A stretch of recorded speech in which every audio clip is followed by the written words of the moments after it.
And I wonder, with my guest Candice Holsworth, who's joining me all this morning, whether one of those things would be standing up for things like women's rights and standing up against, trans political ideology, which is what it is right now. Just want to get your thoughts on, I think, an extraordinary story. I mean, we have had the most extraordinary attacks on JK Rowling and other women who stand up for women's rights. Not anti-trans, not transphobic, to simply stand up for the rights of women's safety, women's only single-sex spaces. And simply the existence of women as something outside a man's imagination on a Wednesday afternoon. Putting on a dress doesn't make you a woman. I'm afraid it doesn't. Now we've had Oxfam extraordinarily forced to apologise for an LGBT plus whatever video that appeared to demonise JK Rowling as an anti-trans villain. I don't know if we can show those pictures for those who are watching on TV.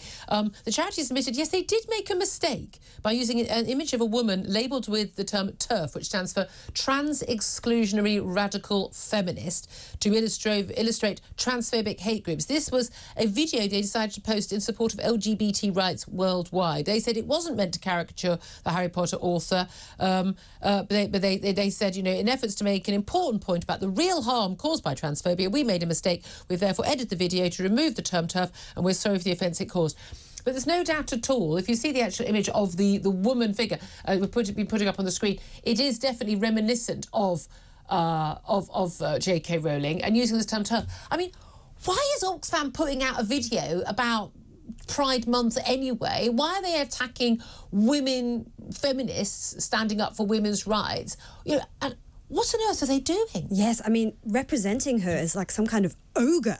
I mean, she doesn't even look feminine in that picture. I mean, it's just childish. It's like this cartoonish figure. And to use the word TERF, which is always spat at women in the most insulting, misogynistic way. I use it as a badge of honour now. Yes, well, people have. They've sort of taken it upon themselves. Well, I'm a proud TERF. But really, it is used to discuss legitimate concerns by women about what's been going on. And I just, have Oxfam even thought it through? I don't think so. How many different charities are we going to have to drop? Like, what has Pride Month got to do with Oxfam? Yes. Oxfam is supposed to be about, saving lives and improving, dealing with poverty and things. What has that got to do with trans rights? And again, this mantra we keep hearing about how awful trans people's lives are, and these attacks. And I keep doing, interviews where people are telling me that, trans people are having, terrible time, under attack, their rights.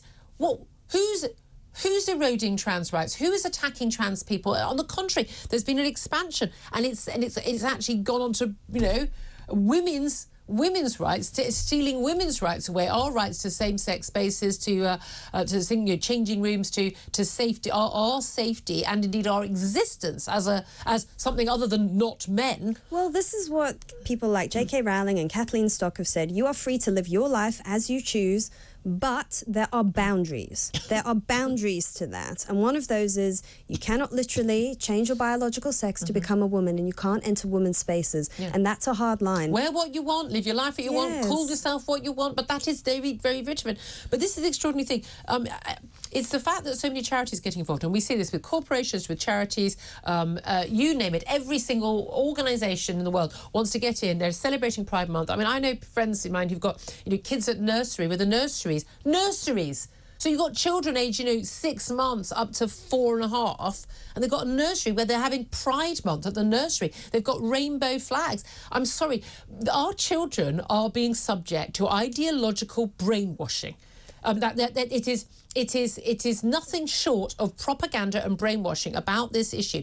And I think parents need to speak up and need to say enough is enough. And I'm still amazed that this government isn't dealing with anything. It was like Gerard House was talking about something, a conservative government. Well, it doesn't feel like we've got one. We keep having it promised. And I interviewed Rishi Sunak for the Tory leadership, and he was saying, I said, is a trans woman a woman? He said, no. Well, make sure that's in sodding law and made really clear, and that is really clear in every school and every nursery and every workplace and everywhere around the country then. Well, they've said that they want to review this OECD sex education guidance that loads of British schools are signed up to. But let's actually see that happening now. And it's pretty crazy, like you say, that under a Conservative government that this has been going on anyway. Yeah, absolutely. I find it extraordinary.